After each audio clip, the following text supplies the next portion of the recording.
این رادیاتور ماشینی که توی همچین فضایی و با کمترین امکانات بازسازی کردم و براش کیت بدنه ساختم. ولی برای پروژه‌های بعدی نیاز به کارگاه داشتم و چون یه طرح برای کارگاه دار شدن توی سرم بود و دیدم خودم میتونم از پس ساختش بر بیام، تصمیم گرفتم به جای اجاره کارگاه تو همین زمینی که داریم کارگاهمو بسازم.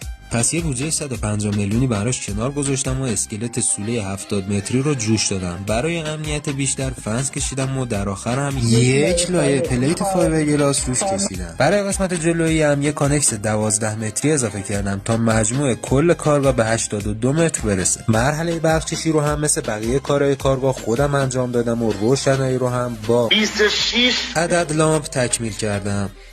2 تا دونه میز، یکی برای کار و یکی هم برای محفظه رنگ نیاز داشتم که جوش دادم و ساختم. کف سوله رو هم رابیسکاری کردم و روشون رو بتون ریختم. برای سیستم تهویه هم 2 تا فن، یکی 30 سانتی برای میز رنگ و یه 60 سانتی برای کل سالن کار گذاشتم.